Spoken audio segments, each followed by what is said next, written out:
Yang saya banggakan teman-teman dari Apoteker 10 yang menyempatkan waktunya untuk hadir malam ini. Perkenalkan Kak Ama, saya Nisa selaku moderator yang akan memoderatori kegiatan pada malam hari ini. Terima kasih untuk Kak Ama karena telah menyempatkan waktunya untuk hadir malam ini. Untuk teman-teman yang belum mengenal Kak Ama, kita kenalan dulu ya. Jadi Kak Ama merupakan apoteker praktisi di RSUI, temannya Kak Nurfiani. Nah, untuk malam ini kakaknya akan menyampaikan materi mengenai swamedikasi. Jadi harapannya nanti teman-teman bisa paham setelah disampaikan materi oleh Kak Ama, kemudian apabila ada hal yang ingin ditanyakan, nanti bisa ditanyakan di sesi tanya jawab setelah penyampaian materi. Oke, mungkin langsung saja kali ya Kak Ama.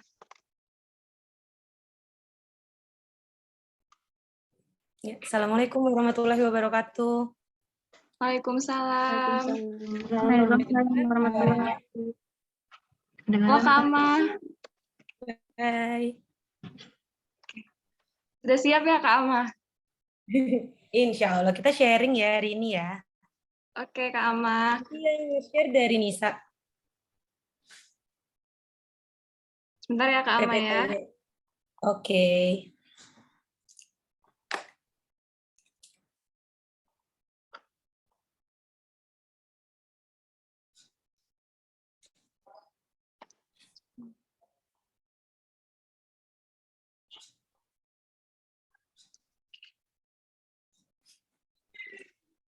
Sudah terlihat belum Kak? Udah.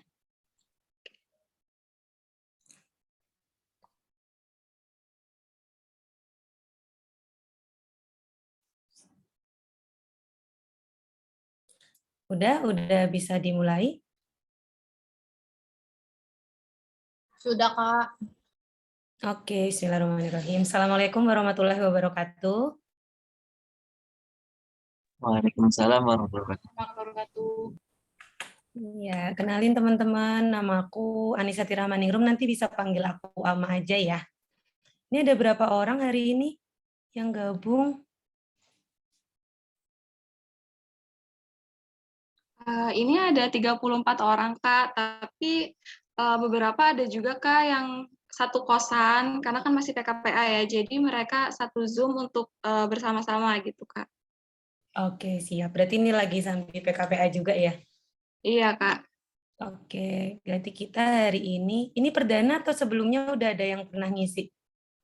Kalau untuk materi ini perdana sih Kak, kemarin kita ada satu kali pertemuan tentang sharing gitu. Oke deh, udah berarti kita mulai ya, bismillahirrahmanirrahim. Hari ini kita mau bahas tentang swamedikasi. Jadi kenapa swamedikasi itu penting? Soalnya kita sebagai apoteker sebenarnya secara nggak langsung dan secara nggak sadar selalu melakukan swamedikasi. Besok kalau udah lulus, walaupun belum lulus pun pasti banyak yang ditanyain kan ya, kalau kayak gini harus gimana, obatnya apa. Maka dari itu swamedikasi itu harus ada di OSCE karena yang bertanggung jawab yang paling besar itu letaknya di apoteker kayak gitu. Nah, sekarang kita bahas how to good practice swamedikasi ya. Kita lanjut.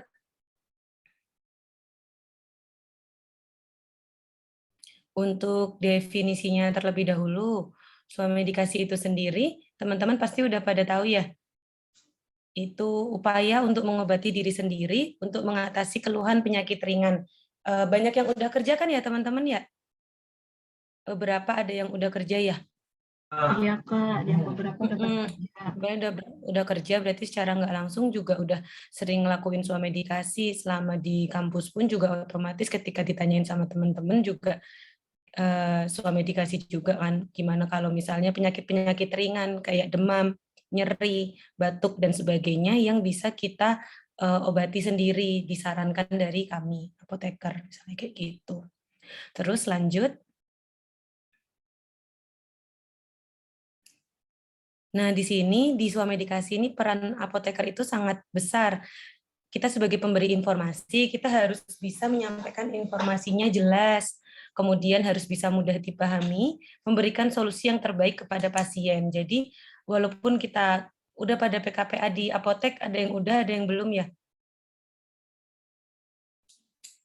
Nah, nanti kalau misalnya yang udah pada PKPA di apotek, di situ kan otomatis banyak yang tanya, Mbak, kalau misalnya saya sakit gigi, minum obat apa? Kayak gitu. Nah, di situ kan kita juga harus tahu, harusnya dikasih obat apa. Jadi informasinya itu harus jelas. Ternyata nanti dia nyampein, saya sudah minum obat ini, tapi ternyata nggak sembuh. Jadi di situ kita harus mikir lagi, berarti kalau terapinya ini udah dilakukan, harus minum terapi apa lagi, nanti dikasih penjelasan juga, kayak gitu. Jadi kita sebagai apoteker yang punya tanggung jawab besar terhadap swamedikasi atau pengobatan obat sendiri, harus punya informasinya jelas, paling utama mudah dipahami, karena kan dengan orang-orang yang bukan background kesehatan. Jadi untuk informasi yang diberikan juga jangan menggunakan bahasa kesehatan kayak gitu sebaiknya. Kemudian memberikan solusi yang terbaik untuk kesehatan pasien, itu tanggung jawabnya. Oke, bisa lanjut. Nah, apa sih yang harus banget dipunyain ketika mau swamedikasi? Pastinya komunikasi yang baik ya. Kita harus bisa menyapa sama memperkenalkan diri. Ini berarti case-nya di apotek ya ceritanya. Kalau misalnya di apotek, kita nggak apa-apa kalau misalnya masih pertama gitu, tapi kalau misalnya udah 2 hari, 3 hari di apotek, nggak mungkin dong kalau ada orang masuk kita diem gitu kan ya. Pasti kayak, selamat pagi Pak, ada yang bisa saya bantu? Kayak gitu, kita aktif untuk menyapa pasien gitu. Nah, semisal Bapaknya juga humble juga ke kita atau terbuka juga, kita bisa nambah untuk komunikasinya kayak, selamat pagi Pak, ada yang bisa dibantu? Saya Ama Bapak, apoteker yang berjaga pada pagi hari ini, bagaimana Pak? Gitu. Nah, nanti kan dia bakal terbentuk komunikasi 2 arah. Nanti dia bakal jawab kayak, iya Mbak, saya kemarin diare, mau beli obat, kayak gitu-gitu. Nah, di situ kita harus bisa listening well, kita harus bisa mendengarkan dengan baik tentang keluhan pasien, kita harus mengerti pasien itu keluhannya seperti apa gitu. Kemudian kita juga harus tampil percaya diri walaupun sebenarnya kita tuh masih bingung obat yang dikasih apa. Terus kita kayak pakai apa ya? Aku juga belum hafal, taunya generik, sedangkan kalau misalnya di apotek isinya merek semua, nanti ini mereknya apa ya kayak gitu. Itu nggak apa-apa, yang penting percaya diri dulu aja. Yang paling utama didengarkan dulu keluhannya pasien itu seperti apa. Kalau emang belum bisa mendengarkan dan disimpan, nggak apa-apa ditulis, karena kan di situ fungsinya PKPA kan buat belajar kan ya. Ditulis aja pasiennya keluhannya apa, udah berapa lama, digali kayak gitu. Yang penting kita percaya diri dulu. Terus setelah itu udah kita tahu, dari kita gali, terus kita harus bisa setelah kita tahu rekomendasinya apa, kita harus bisa menjelaskan dengan baik dan mudah dimengerti, itu poinnya. Terus ketika pasien ngasih timbal balik ke kita harus bisa ngasih apresiasi jawaban juga ke pasien dan juga empati sama pasiennya. Jadi poin dari swamedikasi itu mereka tahu kalau untuk komunikasi tentang obat itu bisa dengan apoteker gitu. Untuk lini pertamanya, sebelum ternyata setelah 3 hari misalnya nggak sembuh, kita kan pasti sarankan untuk konsultasi dengan dokter gitu. Oke, lanjut. Nah, terus ini ada matriks penilaian OSCE. Ini aku sempat tadi buka di blueprint-nya kampus aku dulu, tapi 2017 sih. Jadi kayak ada hal-hal penilaian gitu yang biasanya ada checklist-checklistnya gitu. Yang pertama dari segi pengumpulan data sama informasi kalian. Apakah teman-teman ketika mengumpulkan data dan informasi terkait keluhan pasien itu sudah lengkap kayak gitu. Terus penetapan masalahnya setelah dikumpulkan data, berarti kan teman-teman kayak, oh jadi dia sakit apa ya, jadi dia butuhnya apa ya. Terus habis itu ada penyelesaian masalah. Solusinya dikasih apa ya obatnya, rekomendasi pengobatannya. Dan obat yang boleh diberikan untuk swamedikasi itu obat yang seperti apa ya, kayak gitu juga dinilai. Terus ada monitoring dan evaluasi. Kita sampaikan obat ini hanya untuk 3 hari ya Pak, misalnya kayak gitu, atau digunakan bisa sampai 5 hari. Apabila sampai 5 hari Bapak belum ada perbaikan, nanti boleh lanjut konsul ke dokter kayak gitu. Nah, setelah kita melakukan monitoring dan evaluasi, kita sebagai apoteker sebaiknya juga melakukan dokumentasi, pencatatan dan pelaporan kayak gitu. Itu sebenarnya untuk data aja sih, secara nggak langsung, kalau misalnya kita sempat lupa atau pernah dapat kasus apa, kita ada datanya, oh ya dulu ada pasien ini, dapatnya ini, hasilnya ini, kayak gitu. Itu fungsi dari pencatatan dan pelaporan. Terus sama komunikasi efektif, ini juga dinilai gimana cara kita berbicara dengan tenang, baik nanti kalau OSCE kan latarnya itu tuh kayak ada pasien, terus ada dokter sama pasien, terus kita sebagai apoteker. Nah, gimana cara kita komunikasi itu dengan tenang, ngomongnya jelas, dan nggak bingungin pasien maupun nggak bingungin pasien sih ya, berarti kan soalnya medikasi berarti nggak sama dokter. Gimana nggak bingungin pasien ketika kita lagi komunikasi gitu. Dan termasuk sikap dan perilaku kita di OSC, tata cara kita ngomong, tata cara kita menentukan masalah itu juga dinilai dari sikap dan perilakunya kayak gitu. Jadi poin-poin itu yang nanti akan diceklis oleh dosen itu sih tahun 2017 ya, mungkin teman-teman kalau ada blueprint yang baru bisa dicocokkan gitu. Jadi kalau misalnya mengumpulkan datanya sudah dengan baik, ternyata masalah yang kalian tulis juga tepat sesuai sama soalnya atau kasusnya, penyelesaian masalahnya juga sesuai, monitoring evaluasinya juga sesuai, pencatatannya pun rapi, terus komunikasinya juga baik, sama sikap kalian selama proses swamedikasi itu juga baik, itu ada poinnya sendiri-sendiri kayak gitu. Itu matriks penilaian OSCE-nya yang sementara ini kayak gitu sih. Nanti boleh ditambahin kalau misalnya ada yang kurang ya. Oke, lanjut. Nah, kalau misalnya dari teman-teman kan aku sempat buka blueprint-nya ya. Ini ada 6, enggak ding lebih. Yang pertama ada melakukan penggalian data dan informasi terkait keluhan pasien. Terus ada menetapkan masalah terkait kebutuhan obat. Nah, ini kita lihat dia itu minor apa mayor. Kalau misalnya ternyata mayor dan nggak bisa kita swamedikasiin, tidak usah kita lakukan swamedikasi, langsung saja kita sampaikan ke dokter, ke pasiennya untuk konsultasi ke dokter. Kalau dirasa udah nggak bisa kita swamedikasiin kayak gitu. Yang ketiga, menetapkan solusi terkait masalah, terkait kebutuhan pasien. Jadi pasien keluhannya apa, kita kasih solusi dari masalahnya pasien atau dari keluhannya pasien. Terus kita juga ngasih rekomendasi, terus menyampaikan rekomendasinya sesuai dengan masalah pasien, terus melakukan monitoring dan dokumentasi data diri. Tadi blueprint-nya itu secara nggak langsung ada di poin yang sebelumnya kan ya, yang tadi aku jelasin tentang matriks penilaian UKAI. Gitu. Nanti aku ini deh bantu share screen nanti kalau pas terakhir matriksnya kayak gimana bentuknya. Aku nemu PDF-nya sih tadi sempat tentang penilaian-penilaiannya, kayak tabel gitu. Oke, ini blueprint-nya ya. Ini agak panjang, jadi nanti kita coba persingkat dengan langsung kasus ya. Oke, boleh lanjut. Nah, apa yang dilakukan pertama kali? Otomatis introduction atau pengenalan. Kayak tadi ketika ada pasien datang, kita juga selamat pagi, ada yang bisa saya bantu? Kalau emang dia terbuka, kan kalian nggak apa-apa memperkenalkan diri, boleh. Saya Ama, apoteker yang berjaga pada pagi hari ini, ada yang bisa dibantu, Pak? Kalau misalnya lagi PKPA dulu zaman aku, Bapak saya Ama, sedang PKPA di apotek ini, ada bisa saya bantu? Kayak gitu. Jadi mereka juga tahu kita juga lagi pelatihan, kayak gitu.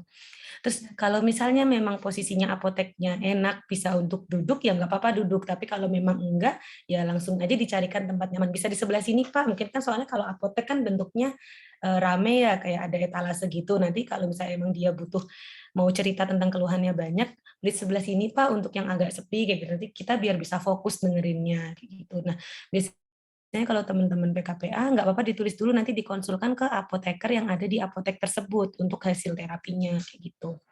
Terus mendengarkan kebutuhan pasien, didengerin dulu pasien itu arahnya kemana, untuk keluhannya apa saja gitu, terus dicatat gitu. Jadi untuk introduction poinnya 4. Kita harus menyapa pasien.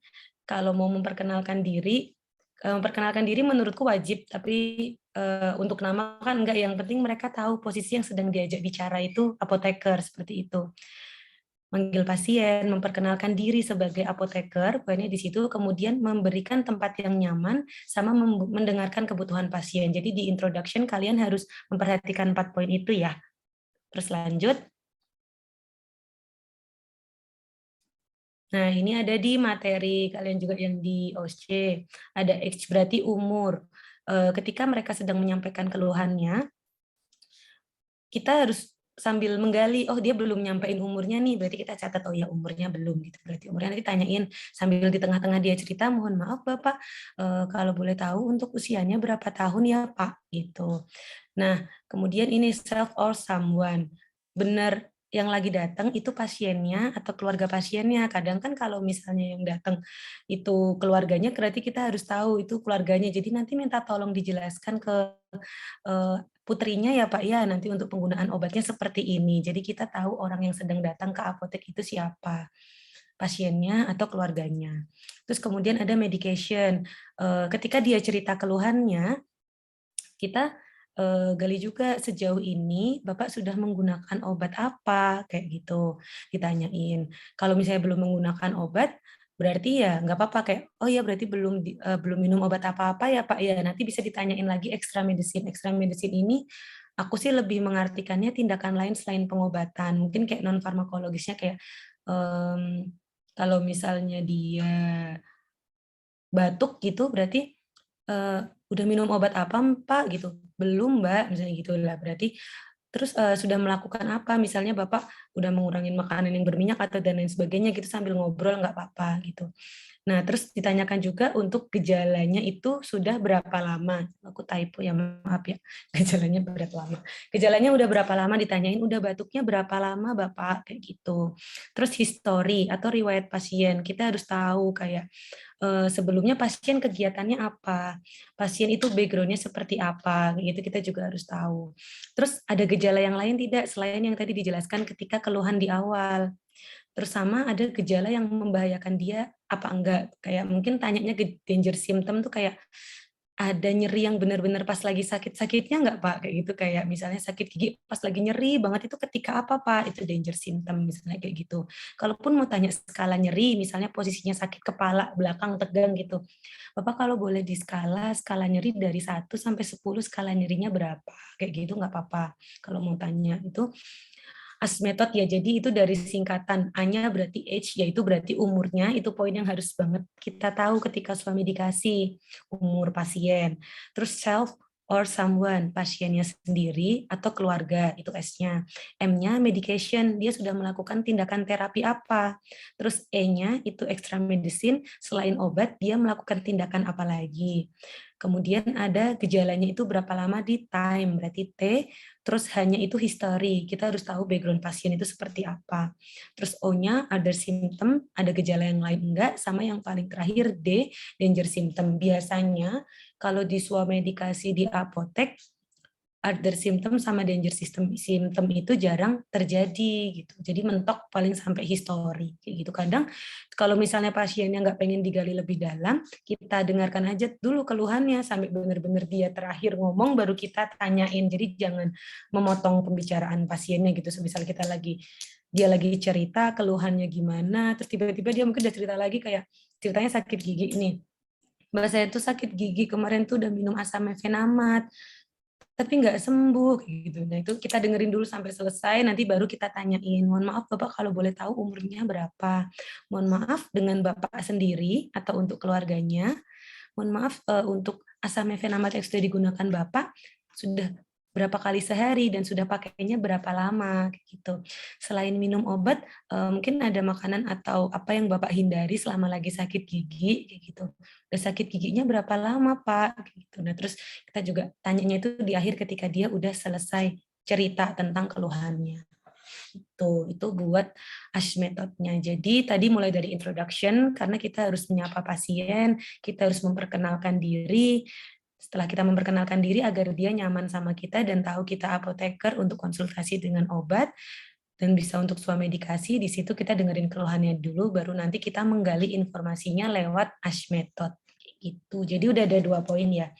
Kalau buat swamedikasi introduction sama ASH method. Introduction nggak boleh dilewatin karena nanti jadinya pasiennya nggak nyaman sama kita kayak gitu. Oke, lanjut.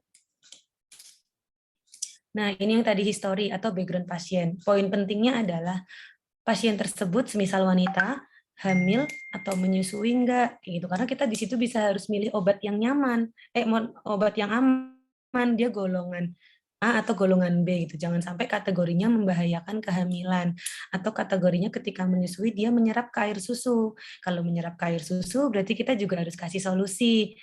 Mohon maaf Ibu sedang menyusui, iya nih Mbak lagi menyusui. Nah kita cek dulu obat ini terserap di air susu atau enggak. Semisal terserap itu ibunya bisa pumping dulu atau bisa menyusui dulu. Setelah itu baru minum obatnya. Dengan begitu kan air susunya sudah dikeluarkan dulu ya. Jadi anaknya sudah minum susu dulu baru ibunya minum obat kayak gitu. Itu solusi semisal kondisinya ibunya menyusui. Kalau kondisinya hamil ya tetap kita harus ngecek kategorinya karena penting gitu. Terus kita harus tahu juga kegiatan dan keseharian pasien. Dia background-nya apa, dia background-nya kerjaannya apa, berhubungan nggak nanti sama obat yang akan kita kasih. Misalnya dia nggak boleh ngantuk kerjanya gitu ya, berarti untuk obat-obat yang menyebabkan kantuk harus dihindari, tapi semisal harus menggunakan obat kantuk itu ya mau nggak mau diminumnya beda waktu. Semisal kerjanya shift-shiftan, lagi masuk shift malam, berarti ya obatnya diminum pagi, pas istirahatnya pagi, kayak gitu kan. Misalnya kalau kerja kan ada shift-shiftannya. Nah, kalau misalnya sebisa mungkin sih kita mencarikan efek samping ngantuk yang paling kecil, karena kan antihistamin efek ngantuk sampingnya kan beda-beda ya. Gitu. Terus kita harus tahu juga gaya hidup pasien, apalagi misalnya laki-laki, dia merokok atau minum alkohol enggak, karena itu akan berpotensi hasil terapi dari obat yang kita rekomendasikan. Misalnya sama aja ketika dia sedang mengkonsumsi obat, tapi tetap merokok, misalnya kayak gitu, secara nggak langsung efek dari obat tersebut walaupun berkurangnya nggak besar, tapi berkurang kayak gitu. Jadi dijaga dulu kesehatannya Pak, bisa gitu. Atau yang paling berpotensi berinteraksi itu minuman alkohol kayak gitu. Terus yang keempat, ceritanya kan kita udah tahu background pasiennya seperti apa. Berarti case-nya kita udah dengerin pasien juga, kita meminta lagi PKPA, berarti kita diskusi dulu sama apoteker yang di belakang. Ketika lagi diskusi, berarti otomatis harus udah ada rekomendasinya dong dari kita. Tapi kalau misalnya di OSC ya kita harus langsung profesional. Ibaratkan kita sebagai apoteker. Jadi setelah udah tahu background pasiennya, terus kita ngomong, "Baik Bapak, terima kasih atas informasinya. Boleh ditunggu untuk 5 sampai 10 menit saya ambilkan dulu untuk obatnya." Nah, ketika mengambilkan obat, walaupun teman-teman misalnya masih ngawang, di situ kan ada waktu buat nyari sumber. Jadi ketika lagi OSC, biasanya posisinya gini. Ada meja khusus misalnya buat swamedikasi, nanti ada obat-obat yang ada kasus dulu, 1 lembar kertas buat kasus ditempel di situ. Terus nanti 1 lembar kertasnya itu isinya kasus.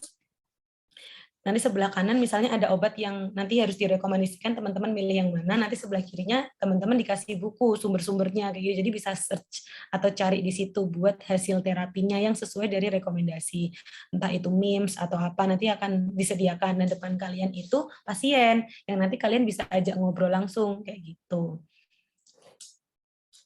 Terus udah di sini berarti kita udah minta kesediaan pasien untuk menunggu diambilkan obatnya ya. Oke, lanjut. Pada ngantuk nggak? Kecepatan nggak aku ngomongnya? Masih bisa dijangkau nggak? Masih, Kak. Masih ya? Oke.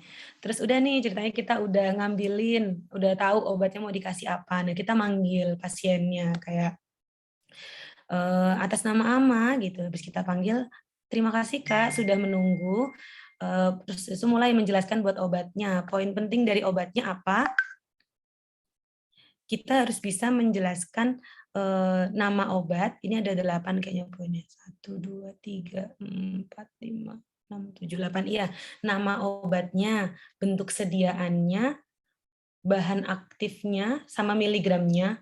Miligramnya itu dengan tujuan kan untuk obat kan ada macam-macam ya. Nanti biar mereka tahu kalau yang dia konsumsi sedang dosis segini. Jadi ketika besok dia mau swamed lagi ke apotek, dia bisa cerita, kemarin saya minum natrium diklofenaknya 25 mg gitu. Jadi oh belum sembuh berarti 25. Apotekernya jadi bisa mikir kan, oh berarti mungkin dinaikin ke 50 mg kayak gitu. Maka dari itu miligramnya juga harus kita sebutkan. Jumlah obat berapa tablet? Kenapa jumlah obat? Karena kalau OA obat wajib apotek ada tabletnya masing-masing kan ya, kayak ada yang boleh 10 tablet, kayak cetirizine 10 tablet. Omeprazol berapa tablet?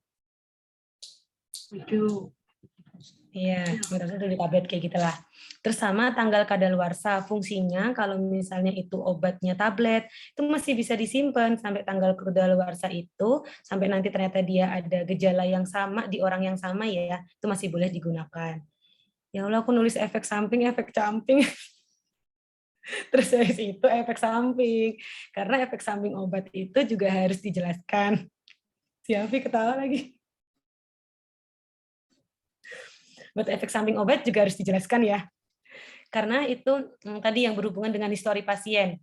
Misalnya kalau efek sampingnya ngantuk, ya kita sampaikan Bapak ini ada efek sampingnya ngantuk, Pak. Jadi kalau misalnya Bapak mau minum jangan pas lagi beraktivitas, jangan pas lagi nyetir kayak gitu. Terus yang terakhir penyimpanan kayak gitu. Sebenarnya sambil kita konseling dan sambil megang obatnya itu kita bisa ingat di 8 poin itu gitu. Tuh, terus habis itu yang poin paling utamanya itu dijelaskan kepada pasien kalau semisal obat itu udah digunakan pasien, terus ada keluarga yang punya gejala yang sama, itu jangan digunakan, karena bisa aja penyebabnya beda. Mending dikonsultasikan ke yang lebih berkompeten, yaitu apoteker.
Waalaikumsalam, Kak.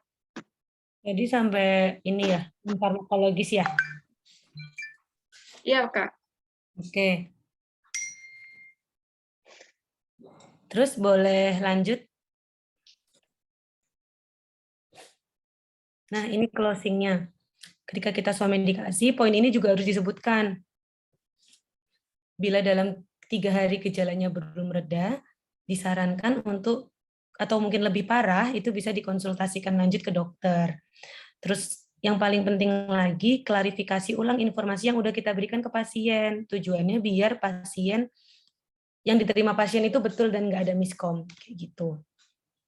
Terus didokumentasikan, sama untuk kita harus memberikan simpati biar pasiennya itu bisa lebih lekas pulih gitu. Jadi kayak semoga cepat sembuh Ibu ya gitu. Jadi jangan formalitas habis ngasih obat udah gitu. Itu sebagai poin di OC-nya itu lebih ke komunikasinya tadi, sikap dan perilaku. Terus yang terakhir memberi salam dan mempersilahkan pasien untuk menyelesaikan administratifnya gitu ya. Kan kalau di apotek berarti bayar kan ya. Kayak gitu. Oke, lanjut. Nah, selesai. Singkat kan. Ada yang mau tanya dulu sebelum nanti aku kasih ada kasus. Untuk teman-teman yang ingin bertanya dipersilakan ya, bisa raise hand atau mungkin langsung saja di-unmute.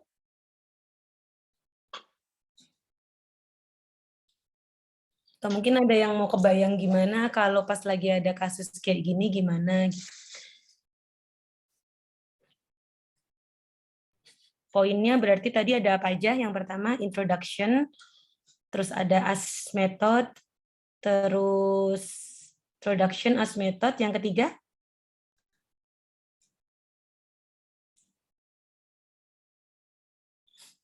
apa? Background-nya juga kita lihat, terus habis itu medication, sama yang terakhir closing. Gitu. Itu kalau insya Allah udah megang poin-poin itu, buat di yang tadi bagian apa namanya tentang penilaian-penilaiannya di matriksnya insya Allah bisa terpenuhi kayak gitu. Karena kan di penggalian informasi berarti dia masuknya di S metodenya tadi. Terus sikap dan perilaku dilihat ketika kalian introduction ataupun ketika closing kayak gitu. Mau aku liatin matriksnya kah?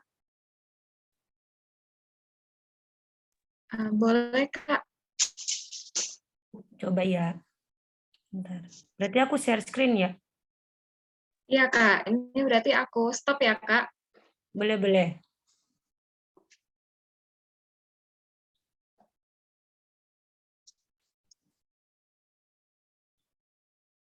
Bentar, aku bersihin dulu.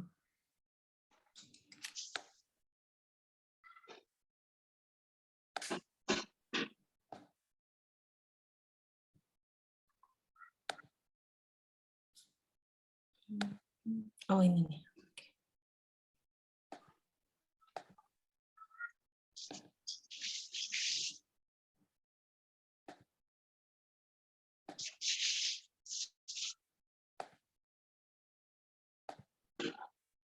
Nah, kelihatan nggak? Kelihatan, Kak. Nah, kayak Kelihatan, gini. Kak. Ini kalau blueprint yang aku cari dari UGM sih waktu itu. Jadi bentuk penilaian, kalian besok ada berapa station ininya, OSCE-nya? Udah ada ini belum? Pemberitahuan belum? Kita Belum. ada 10 station, Kak. Tapi sebenarnya Mm-mm. ini mengacu ke tahun lalu sih, Kak. Hmm. Dari 10 station itu ada 1 station untuk istirahat, Kak. Mm-mm. Iya, pasti nanti kalian pusing kalau nggak istirahat. Iya. Oke deh, berarti 9 ya. Nah, ini nanti ada poin-poinnya, nanti bisa dilihat dari penilaiannya ketika pengumpulan data, terus ada penetapan masalahnya gimana, penyelesaiannya masalahnya gimana, monitoring dan evaluasi, pencatatan dan pelaporan, komunikasi efektif, sikap dan perilaku profesional. Ini nggak hanya berlaku di Swamedikasi aja, tapi berlaku di semua yang kalian OSCE ini, misalnya kayak perancangan, terus produksi, QC/QA, perencanaan pengadaan penerimaan, terus ada ini yang kliniknya ada Swamedikasi, DRP, terus sama Komdis, Compounding Dispensing gitu. Jadi dulu sih aku pernah diliatin bentuknya kayak gini, tapi nggak tahu kalau misalnya sekarang. Saya kan udah lama banget gitu. Apa lagi ya? Udah sih paling itu. Ada yang mau ditanyain? Ada yang mau Terima tanya kasih ya, atau Kak. cerita boleh. Iya. Ya, teman-teman mungkin ada yang mau nanya, atau mungkin udah jelas banget ya tadi yang dijelasin Kak Alma, pelan-pelan gitu, tapi nyampe.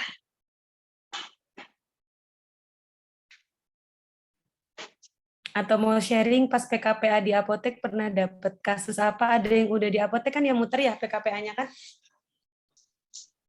Iya, Kak, ada yang udah di apotek. Coba yang di apotek boleh cerita dulu. Ini aku sampai berapa menit sih? Berapa lama? 7, berapa kemarin? 75. Sampai jam ini sih, Kak, 9. Tapi kalau misalnya udah selesai lebih cepat, nggak apa-apa, Kak. Nanti kan kita coba bahas kasus ya. Sampai jam 9 ya tadi ya? Iya, sebenarnya sampai 9.15 sih, Kak, kalau sama kasus. Oke. Sip. Kalau yang mau sharing boleh di apotek atau mau langsung buka kasusnya. Hmm. Mungkin langsung buka kasus kali ya, Kak. Oke, boleh bukan kasus ya. Ini aku yang share screen atau Kakak? Aku nggak apa-apa nih, coba bentar. Aku buka dulu. Oke, Kak.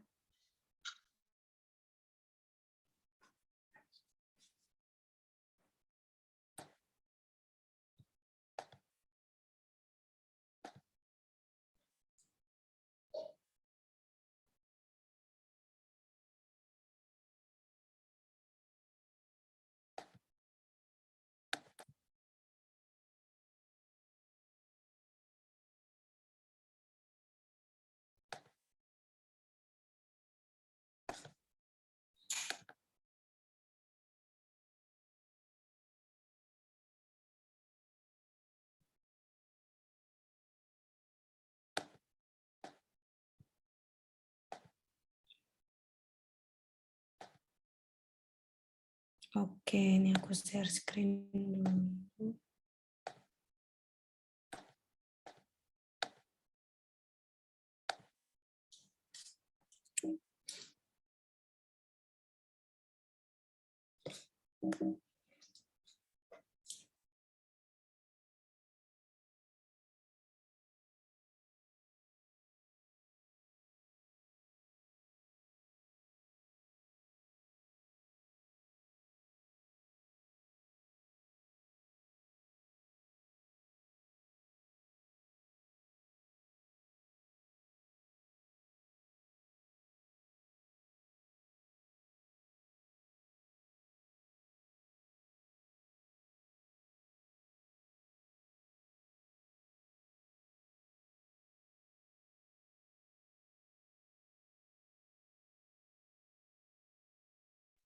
Udah kelihatan?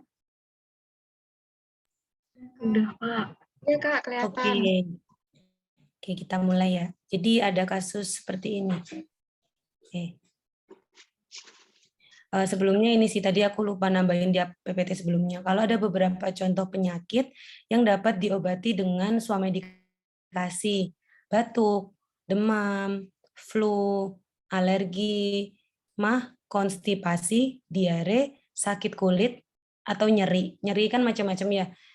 Nyeri memang dia pusing atau nyeri sakit gigi kayak gitu. Nah, poinnya adalah swamedikasi itu tidak bisa dilakukan di anak usia di bawah 2 tahun atau orang tua atau geriatri yang di atas 65 tahun.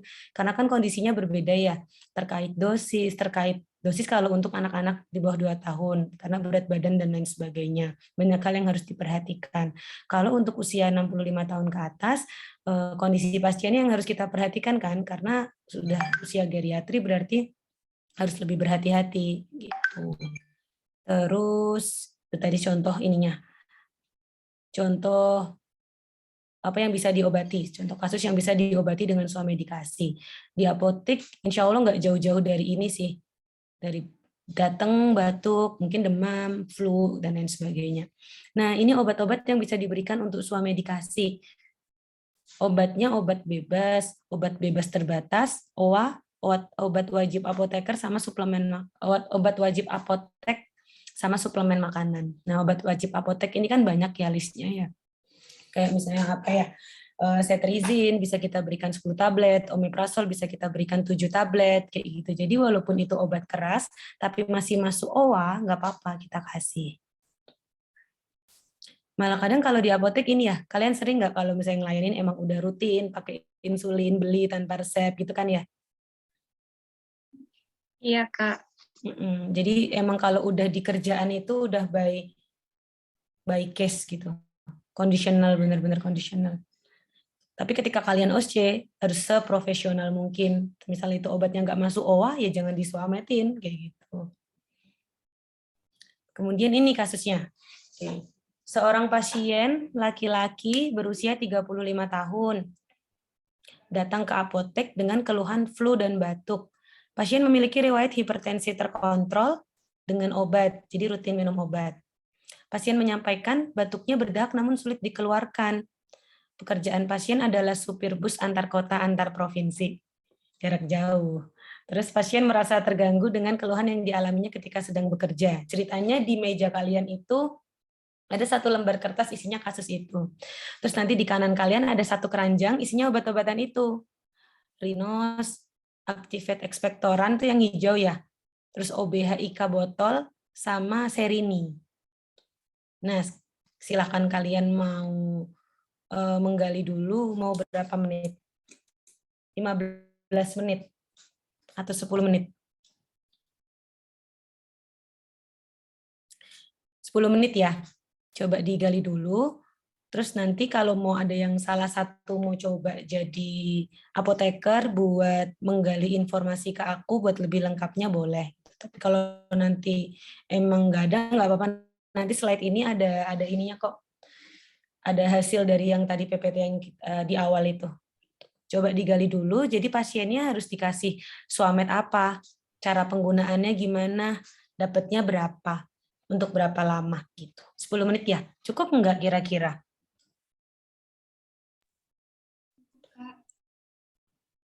Cukup?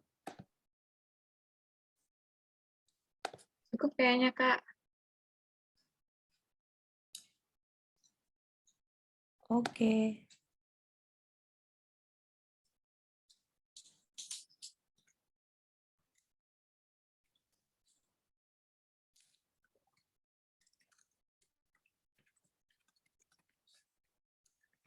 Ini kok tak sini kalian ketutupan ya nih. Udah.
Oh ya, semisal mau cari komposisinya dulu, sumber-sumbernya dan lain sebagainya, berarti ya komposisi obatnya, terus poin-poin penting apa.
Sudah.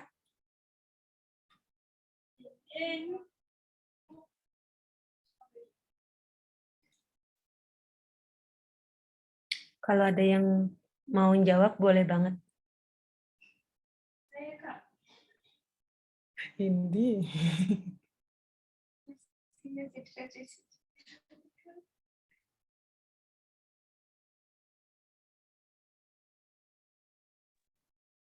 Kak izin jawab, Kak.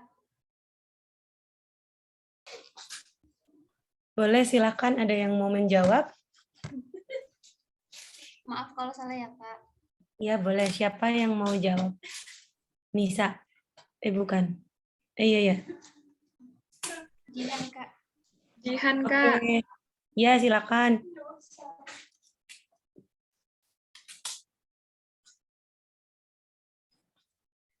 Jawabannya itu OBH botol bukan, Kak? Sama. Udah itu aja. Iya. Cara pemakaiannya gimana? Jihan ya namanya tadi. Iya, Kak. Oke, cara pemakaiannya gimana, Jihan? Kalau dari searching itu 3 kali sehari, 1 Mm-mm. sendok makan untuk 3-4 kali sehari 1 sendok makan atau 15 mili ya untuk dewasa. Kalau anak-anak 3-4 kali sehari 1 sendok teh atau 10 mili. Oke, Setelah sip. makan. Ya, sesudah makan. Kalau yang lainnya, ada jawaban lain? Terima kasih, Jihan. Kak, izin menjawab. Boleh. Feriski. Kalau jawaban aku, kalau salah maafin ya, Kak ya. Iya, nggak apa-apa, sering kita. Activate expectorant, Kak. Activate expectorant berarti yang hijau ya. Komposisi Iya. activate apa? Karena dia gunanya untuk membuat obat flu dan batuk, Kak. Oke. Siap. Komposisi activate-nya? Komposisinya. Kalau untuk komposisinya itu triprolidin, HCl, terus pseudoephedrine, guaipenesin, sama etanol, Kak. Sama sukrosa juga. Berarti tadi Rizky ini ya, Rizky activate expectorant hijau ya? Iya, terus sama dikasih tahu Kenapa juga milih? efeknya itu bakal menyebabkan kantuk juga, Kak. Oke, sip. Kenapa nggak milih OBH-IK? Karena OBH-IK buat batuk aja, Kak. Oke, Dari siap. soalnya sih saya lihat gitu. Iya, nggak apa-apa. Lanjut, yang lain ada lagi variasi jawaban yang lain? Mau jawab. Boleh. Mau jawab.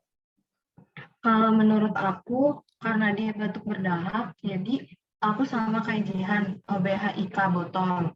Nah, terus karena dia kan batuknya berdahak ya, pasti kan ada slemnya gitu kan. Nah, buat ngatur si slemnya itu biasanya dibantu pakai Serini.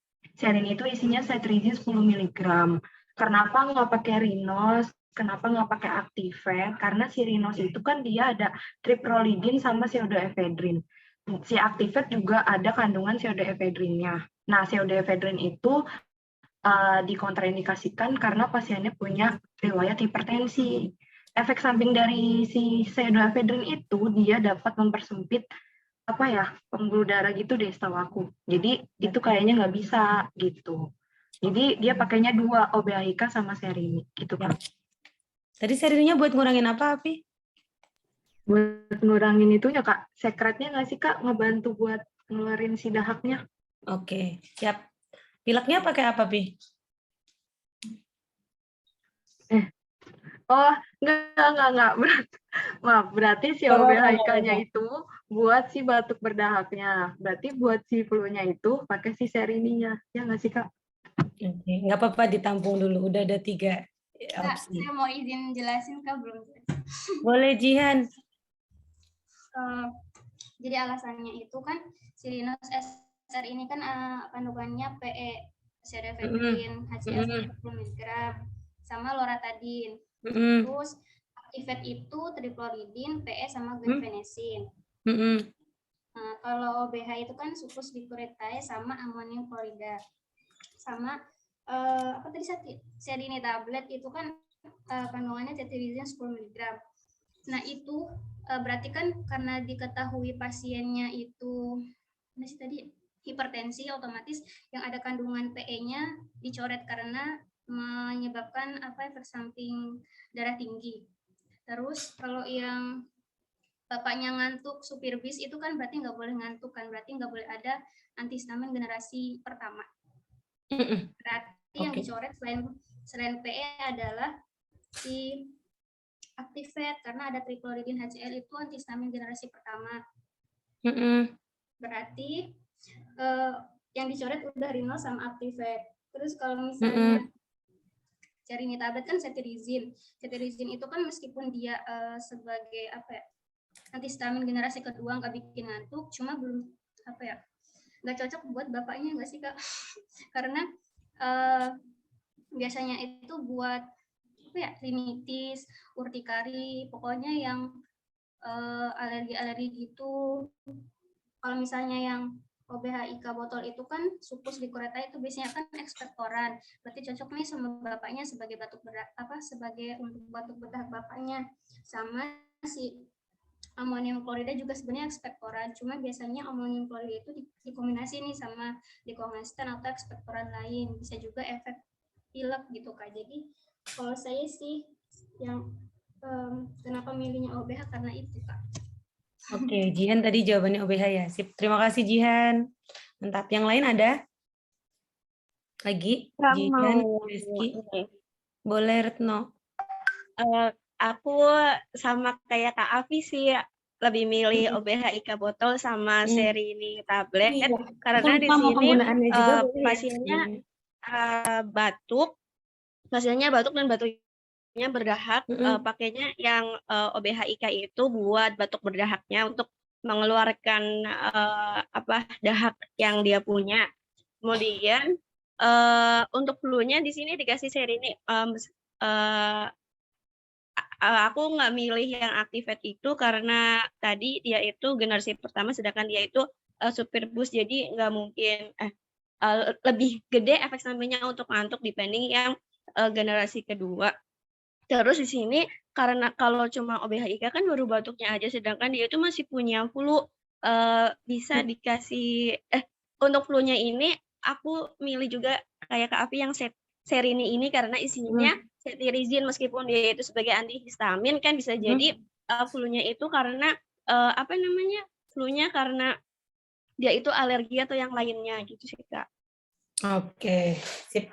Mantap, terima kasih Retno. Ada lagi yang mau nambahin lagi? Boleh sekalian diskusi nanti dari semuanya kita rangkum.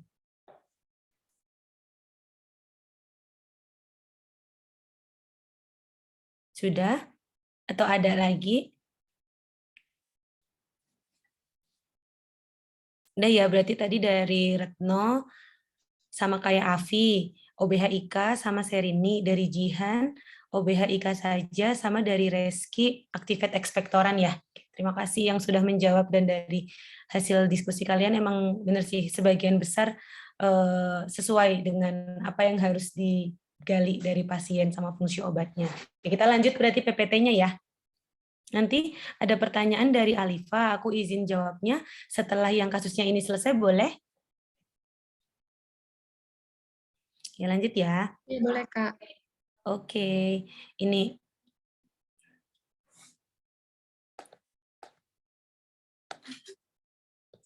komposisi pertama karena kita udah tahu lagi OSCE, berarti posisinya kita ada obat yang udah disediakan sama panitia OSCE, terus kita sedang bayangin OSCE ya ceritanya ya, ada obatnya udah yang ada di rak, terus satunya lagi ada sumbernya yang kalian bisa gunakan apapun itu.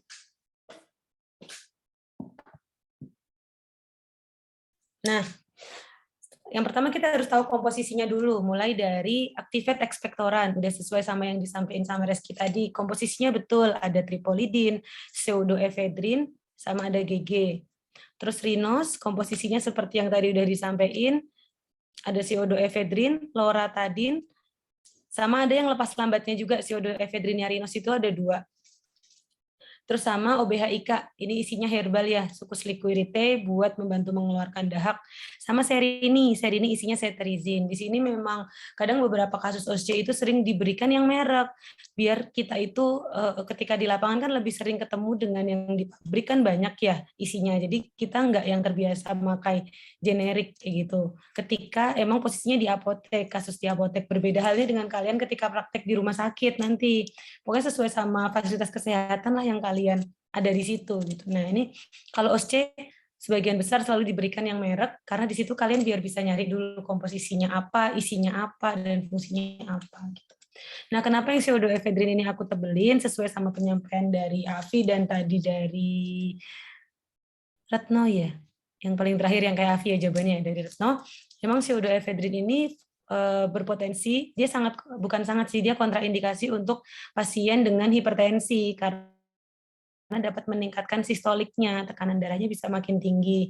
Walaupun di kasusnya ceritanya si bapaknya ini sudah terkontrol hipertensinya dengan obat yang dia minum, tapi kita tetap sebisa mungkin menghindari dengan yang kontraindikasi hipertensinya ini kayak gitu. Maka dari itu yang ininya aku tebelin. Di sini fungsinya ketika besok kalian lihat obat, baik case gitu kalian lihat obat, kalian liatin satu-satu komposisinya dulu, udah aman. Setelah itu kalian buka lagi tuh soalnya, cek lagi. Oh iya, bapaknya punya hipertensi. Nah, terus kalian cari langsung kontraindikasi tripolidin, pseudoephedrine, GG mana yang kena hipertensi ya? Oh, ternyata ini. Jadi kalian bisa coret, ah ini udah out nih gitu misalnya. Udah nggak usah dipikirin lagi kalau udah out, nggak usah dilihatin, langsung fokus ke dua yang masih ada gitu. Saya OBH-IK sama serini. Bentar, batuknya apa ya? Gitu dibaca, berdahak. Ini di kasus ini udah tertulis enak. Kadang ada kadang ada kertas yang tulisannya cuman pasien menyampaikan batuk gitu doang. Nah, berarti kan depan kalian ada pasien tuh ceritanya. Pas cek, kalian simpen dulu pertanyaannya. Nih, pasien batuknya apa nih?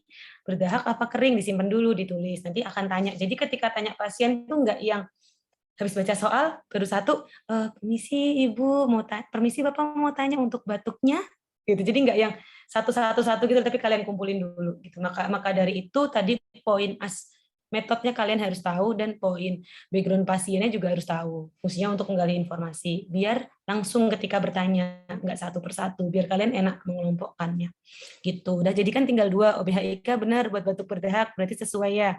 Nah terus untuk flu-nya nanti bisa, berarti ini aku lanjut lagi ya. Poinnya di mana? Poinnya pseudoephedrine dan fenilpropanolanin itu dapat meningkatkan tekanan darah sistolik, sedangkan pasien ada riwayat hipertensi, maka dari itu langsung dicoret. Terus kemudian efek kantuk dari tripolidin tadi komposisinya si Actifed ini jauh lebih besar daripada tadi yang termasuk generasinya si antihistaminnya. Maka dari itu cetirizine atau serin ini masih dipilih karena untuk flu-nya itu belum diobati apabila hanya dengan menggunakan OBH-IK. Karena OBH-IK baru untuk batuknya aja kayak gitu. Lanjut lagi. Nah, poinnya di situ ya 2 ya. Terus jadi ketika 2 kalian sebenarnya juga udah bisa coret. Oh ini berarti ada tripolidinnya coret. Nah, ternyata ada 2 antihistamin nih. Tripolidin, ada 3 yang ada antihistaminnya, ada tripolidin, ada loratadin, ada serini.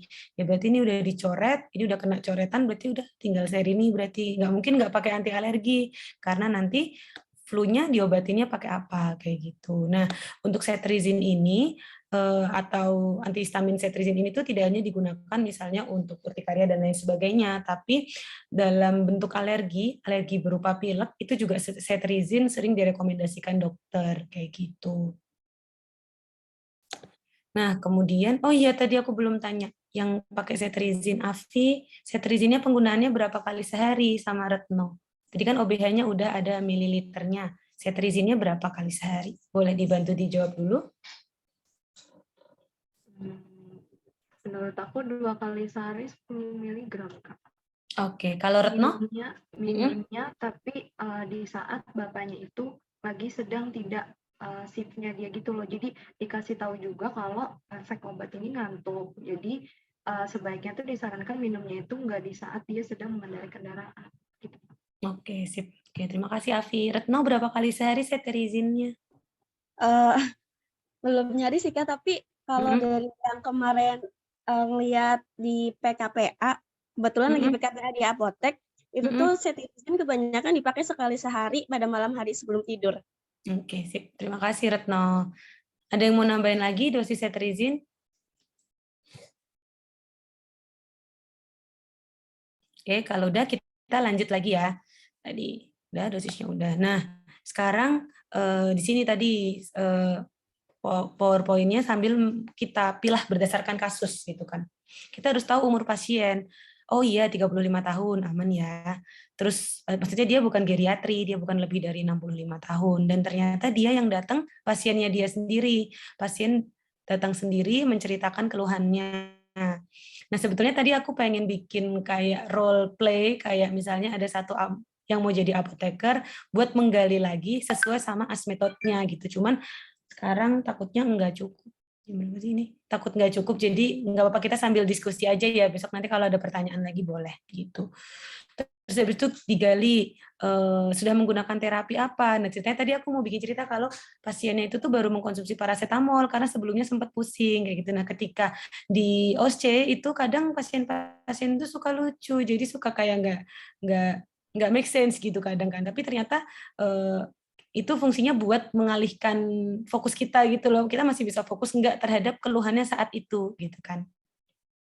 Nah, terus digali lagi sudah melakukan tindakan apa selain minum obat tadi. Terus pasiennya cerita baru minum air hangat aja gitu ya, udah jauh lebih baik gitu ya. Terus digali lagi yang time-nya udah berapa lama, ternyata dia udah sejak 2 hari yang lalu. Nah, kemudian historinya dia supir bus, terus dia tidurnya kan suka nggak teratur, dan 2 hari yang lalu ternyata dia jarang gantian nyetir. Berarti otomatis bisa ada poin kecapean juga. Fungsi digali riwayatnya buat apa? Buat nanti kita menyampaikan di edukasi non-farmakologis untuk istirahat dan jam teratur untuk tidur. Maksudnya walaupun nggak di jam yang sama, tapi waktu tidurnya cukup. Terus O-nya, ada nggak gejala yang lain? Oh, ternyata nanti dia bakal jawab nggak ada Mbak, kayak gitu. Terus D-nya juga nggak ada. Nanti kalau misalnya kita selesai ini mau nyoba role play, kalau memang kalian masih mau dan nggak kemalaman nggak apa-apa. Gitu ya. Jadi dari ini fungsinya AS method ini ketika kalian penggalian informasi, tata cara komunikasi kalian ke pasien itu akan dinilai oleh panitia OSCE-nya. Bagaimana menggali informasinya itu udah sesuai semua belum? Umurnya aman nggak? Gimana cara nanyain keluhannya? Obat apa yang udah dia minum? Non farmakologisnya apa? Digali berapa lama udah sakitnya gitu. Terus kerjaannya apa? Riwayatnya. Terus gejala yang lainnya ada nggak? Ada yang paling parah nggak? Gitu. Jadi ini fungsinya. Terus nanti di sini juga kalian bisa dinilai juga dari bagian ini dokumentasi. Karena kan nanti lembar kalian kalau lagi OSCE itu suruh ditinggal, nggak boleh dibawa. Di situ nanti mereka juga menilai dokumentasi dari situ. Jadi sebisa mungkin yang rapi. Kalaupun nggak rapi nggak apa-apa, yang penting ada poin-poinnya. Lanjut ya. Ini AS metodenya udah. Nah, background pasien, kegiatan keseharian pasien. Pasien supir bus, jam tidurnya tidak teratur, jarang gantian menyetir, dan pekerjaannya jarak jauh. Jadi harus dilihat juga kalau untuk efek samping dari obat yang akan kita sarankan, cetirizine tadi. Gaya hidup pasien gimana? Ceritanya pasien ini nanti kalau misalnya kalian mau menggali gitu dan mau jadi apoteker aku pasiennya, ceritanya sering makan gorengan, jarang makan buah dan sayur, dan lebih sering minum, walaupun dia bilangnya minum hangat, tapi ternyata manis kayak gitu. Jadi kan otomatis konsumsi air putihnya dikit. Jadi ngobrol kan nanti ke pasiennya. Terus, nah di sini poin di medication-nya. Poinnya tadi yang ada 8. Nama obat, bentuk sediaan, bahan aktif serta miligram, jumlah obat, aturan pakai, kadaluarsa, efek samping, serta penyimpanan. Obatnya kan jadi ada 2. Di sini kenapa milih OBH-IK? Karena OBH-IK ini untuk membantu mengeluarkan dahak, dan kenapa tidak memilih Activate? Tadi karena ada pseudoephedrine, karena pasien memiliki riwayat hipertensi, walaupun terkontrol, tapi sebisa mungkin kontraindikasinya dijauhkan. Nah, cara pakainya, biasanya untuk swamedikasi boleh dimulai dari dosis yang paling kecil. Kalau memang tertulisnya bisa 15 ml dewasa, biasanya sih tertulis 5 sampai sendok takar 5 ml atau enggak sendok makan. Di dunia di OSCE nanti sebisa mungkin jangan digunakan untuk sendok makan, karena sendok makan masing-masing rumah kan berbeda ya, maksudnya mililiternya. Jadi kalau bisa pakai mililiter aja. Kalau 1 sendok takar itu 5 mili, kan nanti ada ini kan takarannya. Nanti kalau bilang sendok makan berarti diganti dengan 3 sendok takar Ibu ya. Berarti kan 3 kali 15 mili. Gitu. Nah, nanti kalau kita jelasin sambil kita tunjukin kayak di sini Bu nanti 15 mili itu 3 sendok takar Ibu ya, kayak gitu kita jelasin. Nah, sini kenapa dari aku rekomendasinya 10 mili karena dimulai terapi dari dosis yang kecil dulu di 10 mili, untuk dewasa sudah cukup sehari 30 mili divided dose kayak gitu. Nah, karena ini sukus liquiritae juga, semisal nanti 15 mili pun nggak apa-apa. Jadi insya Allah kalau kayak obatnya herbal sukus liquiritae gitu kayaknya enggak ini deh. Akan lebih ini deh, lebih fokus lagi gitu, kayak dosisnya itu tepat gitu loh. Jadi harus kayak 5 mili kayak gitu. Ini emang memilihnya untuk dosis yang paling kecil dulu ya sebaiknya. Jadi kalau misalnya kayak ada orang sakit gigi, dikasihnya ya asam mefenamat dulu, dan nanti dia datang nggak sembuh dan ternyata ada bengkak, ya kita baru sarankan natrium diklofenak. Mulai natrium diklofenaknya pun kita berikan dengan dosis 25 mg dulu. Gitu. Nah terus udah bahan aktif udah, miligram udah, jumlah obatnya 1 botol, aturan pakainya sudah, kadaluarsanya kalau botol walaupun ada ED pabriknya tadi, makanya aku sempat nulis ED ya di sini. Oh ya, aku juga belum tanya kalian.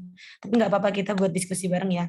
Ini ada ED Rinos, ED Activate, OBH-IK sama Serini. Di sini mungkin kalau kondisinya lagi OSC, kita suka lupa kalau OBH-IK itu kalau udah dibuka bentuknya sirup dan hanya tahan 28 hari atau 1 bulan. Kadang ini juga bisa jadi pengecoh, jadi lubang ketika OSC. Bisa aja kita nulis ED-nya dan jelasin ke pasien, ini bisa digunakan sampai 2023 Ibu Bapak iya gitu kan. Padahal enggak, semisal sirup itu sirup aman digunakan sampai jangka waktu pabrik tersebut. Tidak akan toksik, tapi efektivitasnya berkurang gitu. Terus Serini juga udah ada ED-nya. Jadi di sini kita jelasin kalau setelah dibuka efektifnya 1 bulan saja Bapak gitu. Efek sampingnya lebih ke gangguan pencernaan, biasanya mual, tapi nggak banyak terjadi karena ini kondisinya herbal ya. Tapi kan pasti pasien unik-unik ya, ada yang tanya, minum ini aku jadi kenapa Mbak? Gitu ya, mungkin di mual atau muntah Bapak. Tapi poin yang harus disampaikan ketika swamedikasi dan efek samping adalah Bapak, namun semua efek samping tidak terjadi di semua pasien, persentasenya berbeda-beda. Nanti kalau semisal efek sampingnya udah sangat tidak terkondisikan, boleh lanjut konsul ke dokter dan hentikan obatnya. Jadi diberi penjelasan kalau efek samping itu nggak terjadi ke semua pasien. Gitu. Terus disimpannya di mana? Suhu ruang dan terhindar dari cahaya matahari. Dia botolnya juga udah gelap kan, jadi insya Allah aman. Terus untuk obat kedua diberikannya Serini, isinya cetirizine. Walaupun Serini obat keras, masuknya kan K, tapi masih bisa kita berikan karena dia OA dan bisa diberikan 10 tablet. Ya Allah, aku ini belum aku ganti. Taruh ini dulu. Serininya nanti teman-teman ini aja ya, diganti aja sehari sekali 1 tablet cukup untuk Serini. Sehari sekali 10 mg diminumnya setiap malam. Kenapa enggak 2 kali sehari? 2 kali sehari itu biasanya dalam kondisi ketika untuk ke dokter kulit seperti urtikaria dan lain sebagainya. Itu nanti kalau kalian mau buka referensinya detail itu ada gitu. Tapi kalau untuk flu dan pilek cukup sehari sekali 10 mg gitu. Nah, Serini ini sesuai ED pabrik ya. Jadi 1022 masih bisa disimpan sampai 2024 bulan Oktober. Kita sampaikan juga ke pasien kalau Bapak obatnya ini masih bisa disimpan sampai expired-nya ya Pak, karena bentuknya tablet. Jadi sesuai expired dari pabriknya. Terus efek sampingnya juga jangan lupa disampaikan. Terus disimpan di suhu ruang, terhindar dari cahaya matahari langsung. Kalau misalnya mau menyampaikan konselingnya, contohnya kayak gini.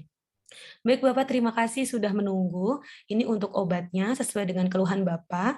Rekomendasi dari kami untuk obat batuknya ada OBH-IK Bapak ya. Ini 1 botol. Ini obatnya bisa digunakan 3 kali sehari. 10 mili, ini udah ada sendok takarnya, nanti boleh disesuaikan sesudah makan. Jadi pagi 10 mili, siang 10 mili, malam 10 mili sesudah makan. Kalau misalnya udah dibuka, ini hanya untuk 1 bulan saja ya Pak. Kalau ternyata udah sembuh, boleh dihentikan, namun boleh rutin dulu 3 hari. Gitu. Karena biar ada hasil terapinya, tujuan kita ngomong kayak gitu. Kalau dia nggak tanya efek samping, nggak apa-apa, nggak usah kita sampaikan. Tapi kalau dia tanya, untuk obat ini, biasanya ada efek samping di gangguan pencernaan. Tapi karena case kalian itu adalah OSCE, bukan di lapangan, jadi langsung disebutkan. Setelah obat ini dibuka hanya untuk 1 bulan ya Bapak, boleh digunakan rutin dulu 3 hari, kalau udah sembuh dihentikan. Untuk efek sampingnya gangguan pencernaan, namun tidak semua pasien mengalami efek sampingnya. Persentasenya beda-beda Pak, jadi boleh diminum dulu. Kalau ternyata efek sampingnya mengganggu, nanti boleh dikonsultasikan lagi ke kami, tapi langsung dihentikan juga nggak apa-apa. Nanti obatnya cukup disimpan aja di suhu ruang ya Pak ya, terhindar dari cahaya matahari langsung. Terus untuk obat minumnya lagi, satunya Serini Bapak, bentuknya tablet, isinya cetirizine, jumlahnya 10 tablet, nanti digunakannya sehari sekali 1 tablet sesudah makan. Karena Bapak mengingat pekerjaannya itu berdasarkan jam kerja, kalau misalnya lagi nyetirnya pagi dan istirahatnya malam, boleh diminum pas malam. Kalau ternyata lagi nyetirnya malam, paginya istirahat, diminumnya pas pagi. Karena ini ada efek sampingnya kantuk, jadi setelah minum bisa langsung istirahat aja. Tuh.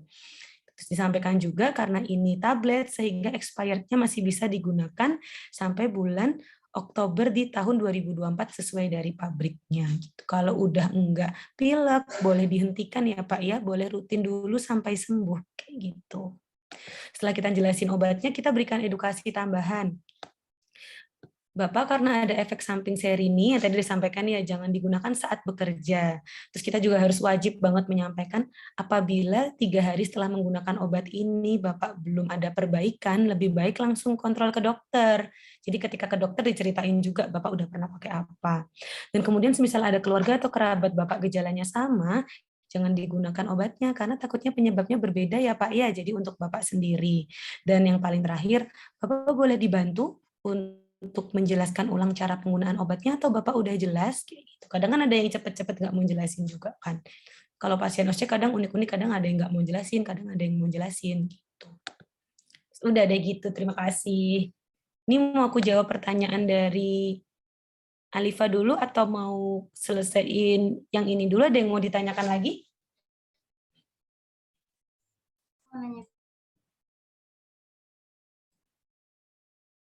Iya. Itu berarti Serininya tablet ya Kak ya? Yang tablet, maaf ini aku tadi salah ketik. Aku ngopas yang atasnya. Ini sama. Sehari sekali 1 tablet 10 mg.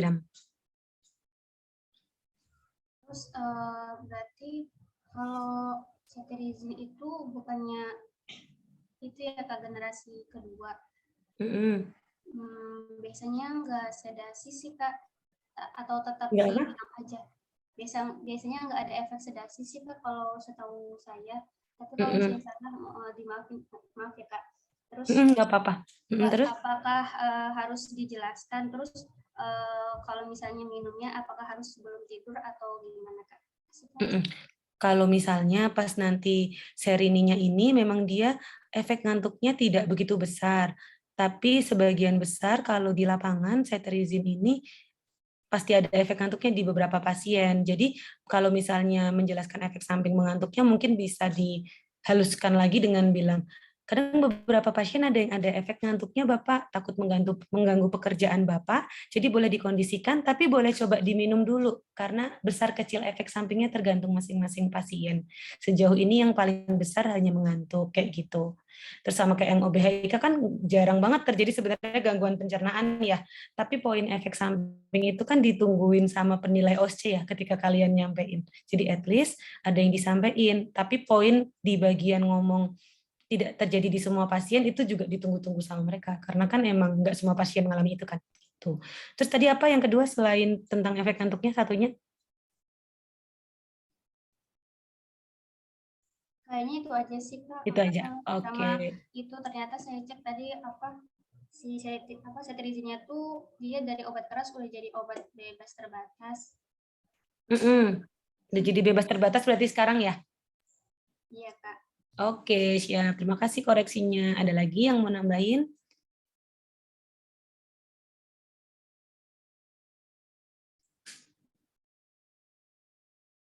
Udah? Kalau udah aku izin baca dari Alifa. Kalau kamu aku mau tanya, kalau ada ibu datang ke apotek, untuk beli obat, namun tanpa sepengetahuannya, ibu tersebut ternyata hamil trimester pertama dan sudah terlanjur minum obatnya.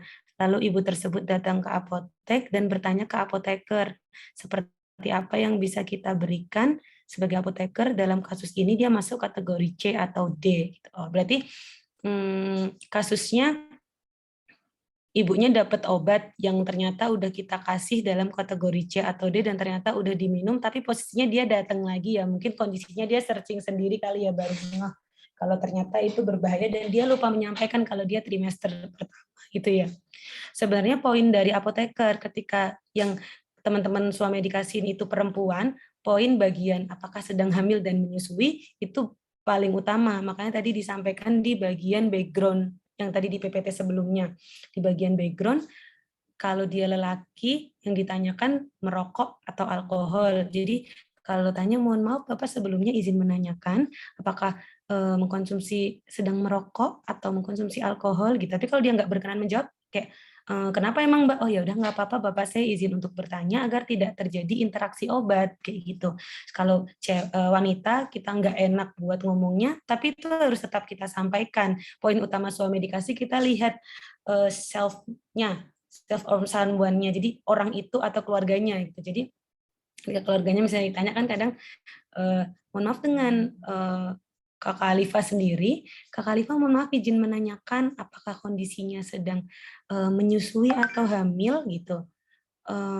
Kenapa emang Mbak gitu kan, mungkin nggak nyaman kan, di situ kita jawab fungsinya agar tidak terjadi interaksi di obat yang akan kami sarankan Kak gitu. Enggak tuh gitu, nah enggak, tapi misalnya kalian punya feeling kalau sebenarnya pengen menyampaikan kategori obat ini, ya kalian langsung menyampaikan untuk obat ini kategorinya masuk kategori C, sehingga apabila kakak sedang mengandung dan nanti bisa tidak dikonsumsi dan bisa pokoknya kalau misalnya dia walaupun dia nggak mau menjelaskan diri dia, kita juga dan kita punya feeling kadang tuh ini sih. Kalau paling aman sih kalau di OSC bagian hamil dan menyusui itu harus tetap ditanyakan. Tapi kalau case-nya dia akhirnya balik lagi, kita harus tanya udah mengkonsumsi obatnya berapa hari dan berapa kali penggunaan. Nah, di situ kita lihat kategori C-nya persentase terhadap teratogeniknya itu besar atau enggak. Itu udah masuknya ke ranah yang serius. Jadi ketika dia datang kayak, Mbak, kemarin saya beli obat ini dan ternyata saya cek itu kategori C, saya lupa nyampein ke Mbak kalau ternyata saya trimester pertama. Gimana ya Mbak, kategorinya C nggak boleh diminum gitu. Terus ibunya suruh nunggu dulu, duduk dulu, terus kita mencari sumber dulu gitu di belakang. Udah digunakan berapa lama terapinya, terus teratogenik itu nggak mungkin dia udah sadar penggunaannya 1 bulan juga kan ya, pasti dia sadarnya beberapa hari, karena kalau orang hamil tuh pasti aware sama yang dia minum gitu kan, takut teratogenik terhadap janinnya gitu. Jadi pasti baru beberapa hari, di beberapa hari itu kita bisa lihat dos kategorinya dia itu C, berbahayanya itu tuh seberapa besar, itu ada rekomendasinya. Yang pertama tetap menenangkan pasien dulu, terus disampaikan walaupun sudah diminum, tidak usah khawatir Ibu, memang ini untuk kategori C, karena Ibu terlewat tadi menyampaikan hasil dari pencarian kami, untuk kategori C memang tidak boleh digunakan di trimester pertama, saran kami segera konsul ke dokter obsginnya untuk melihat dari kondisi janinnya. Kayak gitu kan, trimester pertama lagi ini pembentukan janinnya kan. Jadi kalau emang yang ternyata bukan ranah kita dan dia udah terlanjur jadi, gak usah malu buat menyampaikan, boleh langsung dikonsulkan ke bagian dokter spesialis obginnya kayak gitu. Tapi dalam case-nya Alifa itu malah poinnya kita harus tanya ketika dia wanita hamil atau menyusui atau enggak kayak gitu. Tapi kalau udah terlanjur ya sebisa mungkin kita menenangkan pasien, karena pasien tenang karena kita. Gitu. Terima kasih, Kak. Sama-sama. Cukup jelas enggak? Jelas kok, Kak. Oke, siap. Terus. Oke, ini tadi Jihan, makasih ya Jihan. Kak, obat doa kan ada yang boleh diberikan, tapi atas dasar ulangan dari dokter. Misalnya pasien sebelumnya belum ke dokter, dan pakai obat itu. Tetap diberikan untuk swamedikasi. Jadi pasiennya udah pernah pakai Maria obatnya. Contohnya apa? Ini aku izin ini ya, berhenti berbagi. Jadi belum pernah pakai ya? Belum pernah pakai obat 2 kan yang boleh diberikan atas dasar ulangan dari dokter. Misalnya pasien belum ke dokter dan belum pakai. Kalau belum ke dokter dan belum pakai, kita lihat kondisinya pasien dulu. Tergantung dari sakitnya apa. Kayak resep iter gitu kah? Atau ditebus berulang karena dia sakitnya belum sembuh?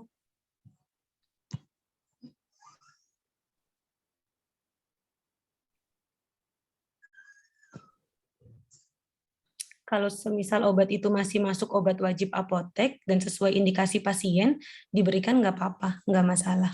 Tapi poinnya di bagian kalau udah minum obat itu sampai 3 hari dan ternyata belum ada perbaikan, harus wajib konsul ke dokter. Atau enggak kunjung ke kita lagi biar kita tahu hasil riwayat terapinya. Udah harus ke dokter belum? Apa masih bisa kita suametin lagi? Kayak gitu. Yang penting obatnya masuk obat wajib apotek.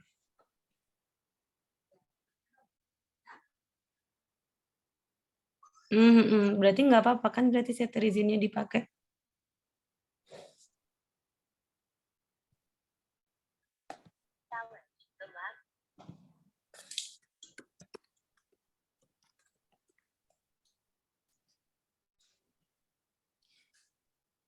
Tahu aku cetirizine itu masuk 10 tablet aja buat obat wajib apotek. Jadi nggak apa-apa ya diberikan. Iya, nggak apa-apa. Nggak apa-apa diberikan. Ini mau aku share nggak ada list obat wajib apotek. Kalian udah ada belum? Udah ada kan ya? Ada, sip. Nah itu nanti boleh dicek di situ. Tapi kan sering ada perbaruan ya. Kalau di OSC harus ini ya, harus sesuai. Jadi kalau emang dia nggak masuk, jangan dikasih.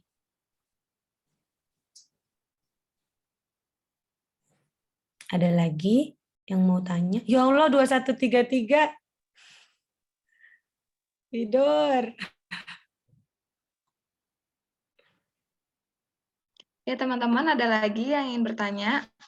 Kalian kuat banget.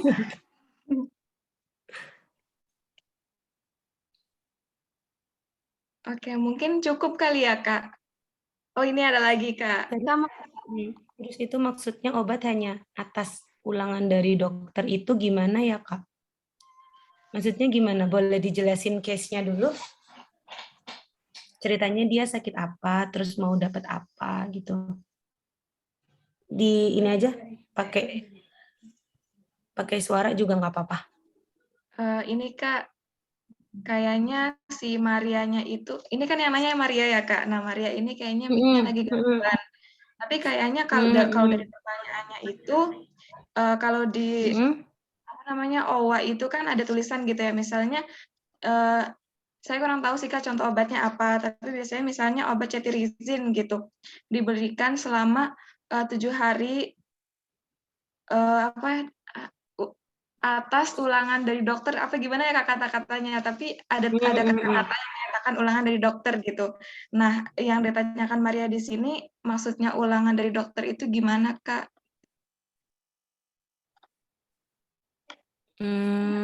Oke. Coba aku buka obat OA-nya dulu ya. Bentar. Iya, Kak. Nih, terkecoh di bagian ini ya. Kalau misalnya atas ulangan dari dokter gitu ya.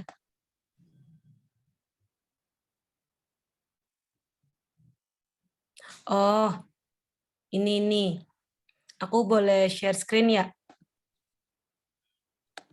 Iya, boleh, Kak. Ini gini. Terus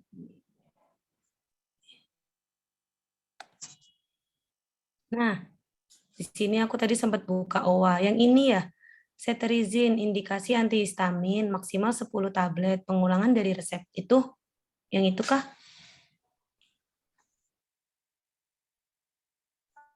Iya, Kak. Betul ya. Nah, ini maksudnya pengulangan dari resep. Kadang kan pasien pernah berobat ke, ini kasusnya nggak hanya di Swamed, kasusnya adalah OA ya. Jadi kita Swamednya ditutup sebentar, kita buka tentang obat wajib apotek. Obat wajib apotek berarti obat keras yang boleh dilayanin di apotek tanpa adanya resep. Nah, cetirizin ini ceritanya pasien atas nama Ama ini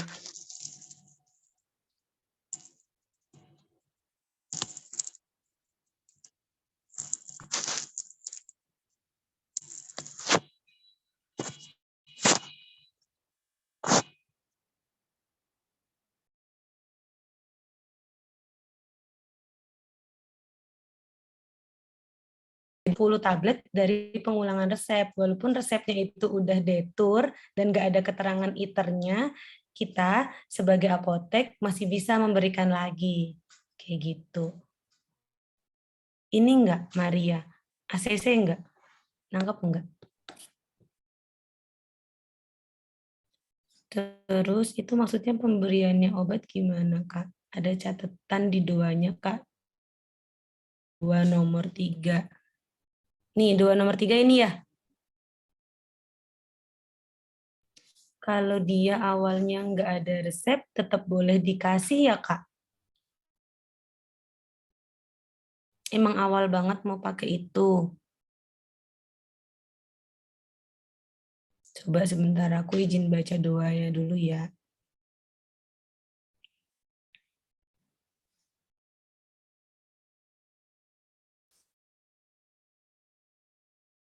Oke deh. Jadi, obat wajib apotek kan ada macam-macam.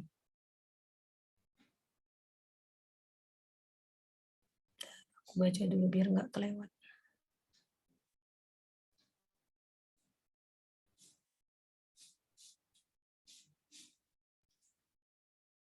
Nah, ada 3 kan ya. Yang di 2 nomor 3 itu khusus harus pernah dilakukan persepan gitu. Nah, sedangkan di case tadi, setahu aku ya, ini tuh doanya masih ada perbaruan nggak? Atau memang doa yang paling baru ada tulisannya ini juga, pengulangan dari resep? Kalau misalnya memang ada pengulangan dari resep, sebetulnya artinya dia hanya bisa diberikan kalau posisinya sudah pernah bawa resepnya itu, kayak gitu. Tapi di sini, yang di case yang tadi, aku OWA-nya secara keseluruhan, semisal itu dia yang masuk OWA, itu masih bisa diberikan, kayak gitu. Dan kadang biasanya di bagian pengulangan dari resep ini tidak masuk tidak terlalu detail di bagian OSC-nya gitu. Itu sebenarnya yang tadi soal aku keluarin adalah soal aku OSC kemarin.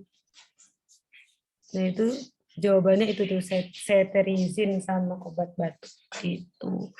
Kalau memang mau sesuai sama rule-nya, yang nomor 3 ini hanya digunakan apabila dia udah pernah dapat resep. Contoh yang paling jelas nih, obat TB. Obat TB kan harusnya nggak boleh kita swametin kan ya. Nah, kenapa dia masuk OWA 3? Karena obat TB itu nggak boleh putus. Jadi kalau misalnya obatnya habis, ya terpaksa dia harus ke apotek dan dia belum pegang resep. Nggak apa-apa kita kasih. Karena obat TB nggak boleh putus. Kalau nanti putus, jadinya dia mengulang fasenya. Gitu kan ya.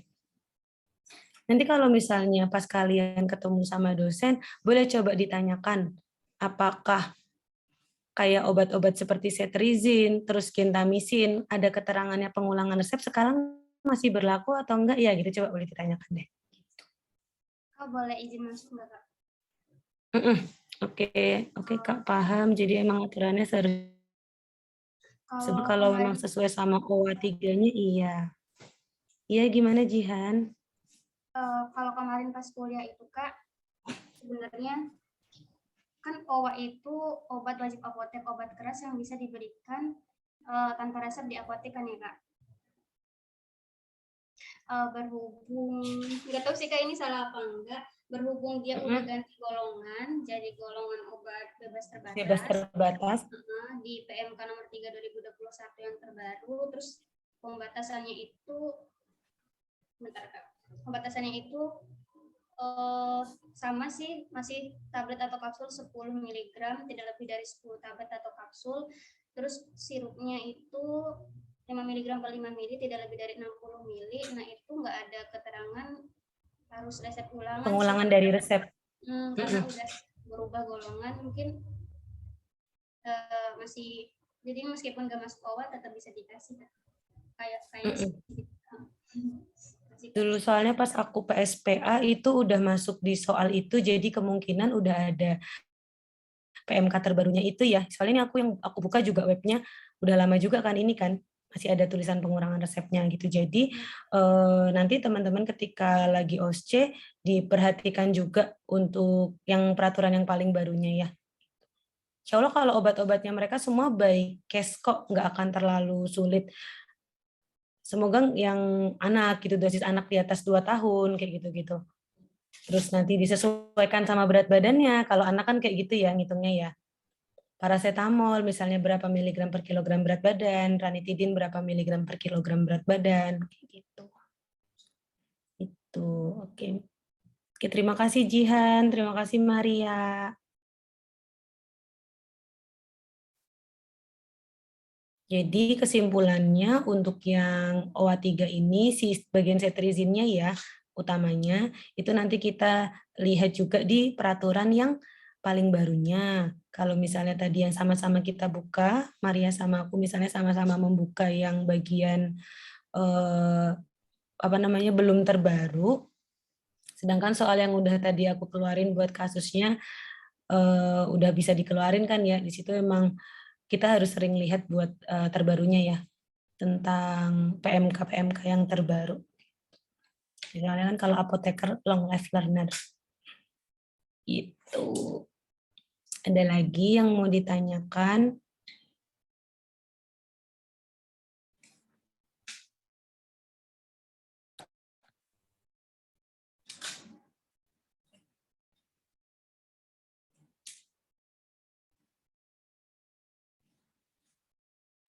Teman-teman ada yang ingin ditanyakan atau sudah cukup?